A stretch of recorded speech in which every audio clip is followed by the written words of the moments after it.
Greetings, it is I, Countess Dracovin, Lord and Emperor of the Dracovin Empire, and welcome. It is time to continue our discussion on anime, this time from the winter 2016 season, and letting you know a little bit of a review of them, and then in the next episode telling you how to use them in your BESM games.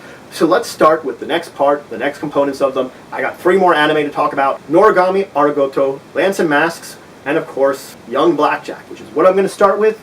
Let's talk about Young Blackjack. So our story centers around a very young Kudo Hazuma, who's a figure that's going to become this character of Blackjack in the future.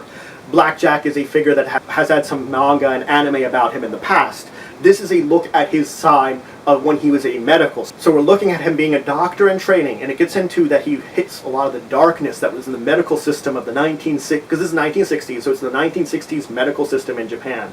A lot of the cronyism and the darkness of it. He also deals with what's going on with war and society at the time, and it drives him to this darkness that by the end of the series, he is destined to become the underground doctor known as Blackjack, who sort of does his own thing for his own sort of goals. And this series shows that his evolution, that he has this, he has this character to him, that he wants to help people, but the darkness around him is almost incorruptible, and it drives him to this position where he becomes Blackjack. Now, this is a medical anime. It deals with medicine. He does surgery. He diagnoses things. He practices medicine in the series. I would also call it a drama, through and through. I mean, it has some very dark things going on, and some very bad things happening to people that's driving Hazuma to go to this route. It's also historical, I would call it, because it does showcase a little bit of the 1960s Japan work, which was very interesting too, so I do have that historical aspect to it. And I rated a 3. So the next one I want to talk about is N Masques. So N Masques centers around Yutaro. He's actually this knight that's a member of the knight in training, I should really say. That's a member of the last surviving order of knights, the Knights of the World. Now, he doesn't really want to be a knight. He's sort of been forced into this because of his father was a very famous knight, and he's being forced to live up to the position of his father. So he effectively runs away, but unfortunately in his journey of running away, he sort of has been driven into this instinct of needing to save people. So he basically acts as this white knight, saving people along the way as he travels, that he just can't help it. He's got to help people in need. So eventually, he saves this girl, Kidoin, who then he learns that she basically is being forced to live alone by her family in this huge place. So he decides to basically live with her and protect her. And he does this as his sort of normal self, but also as this alternate version of himself, Knight Lancer, who appears masked to basically help out in situations. And Kidoin idolizes Knight Lancer and looks up to him as this hero. And the thing is, Yutaro doesn't think of himself as that hero ever, and so he sort of has to balance the fact that he sort of rushes in when needed, but he does want to balance out that he wants to try to be normal. But he really is then sort of forced upon him not to be, because then his squire, his horse, and his mentor all kind of show up, and so things don't really work out the way he is, and he's almost sort of forced to be pushed towards living up to his father's name a little bit. N Masques is an action. It's a battle action. He fights with a lance. He battles other people. He gets into fights. He gets into knight fights, except maybe not as much on horseback, and they fight lances. It's a fantasy. They have ridiculous, combat abilities and sort of fanciful abilities with said lances sometimes that seem almost ridiculous.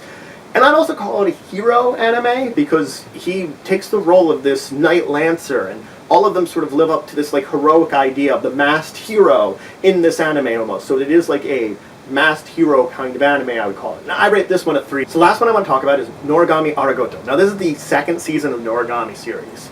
And so this takes place, we have a former god of war and calamity, Yato, who was fed up with the violence and destruction. He sort of faded from the minds of people. He has no shrine, he has no followers, so in order to sort of stain the minds of people, he charges 5 yen for wishes, so that people can pretty much, the people of the near shore, or the living people, can give him a wish, and for 5 yen, he'll effectively try his best to complete this wish. So eventually he encounters Hiyori Iki, who is a person with a mysterious ability that her soul can effectively separate from her body. She tries to save him effectively at one point in time, and sort of ends up in this situation. He also eventually encounters Yuki, who he makes one of his regalia. Regalia are effectively like weapons or items a god can use to fight corrupted dark spirits known as phantoms. So he becomes his regalia, his weapon, in order to fight phantoms. Now, of course, it deals with his relations with the other gods, like especially like Bishamon, the god of war, how they have this very dark, twisted past between the two of each other that is not very good. It deals with the fact that he's got this relation with Nora, who's this regalia that basically is used by a lot of different gods, and he has a dark past with her. And it also deals with the fact that he himself has this sort of twisted past. But it also deals with the fact of what's ever going on in the world at the time. Things with phantoms occur, things with Hiyori, things with Yuki. It's a very interesting series. So I would call this one a supernatural. It's got gods, it's got phantoms, dark spirits. I would call it an action. When Yato wields Yuki and fights phantoms, it's very action heavy and action scenes. And he can also deal with things like combating with Bishamon if he needs to. But it's also a very good comedy. It has very comedic elements to it, that they have very kind of silliness going on. Yato in his everyday life is sort of a caricature of a person and very silly. I think he tries to do that to live up to avoid his dark past, as a god of war and calamity. I rate this one a 3. So all 3 of these were 3s. So that's it for today. I talked about these 3 anime. Next time I'm going to talk about using them in your BESM game. If you have any questions, comments, anything you want to say, anything you think I left out, please leave it in the comments below. Please like this video if you enjoyed it. Shows your support for the channel Empire. Shows that you enjoy the work I do.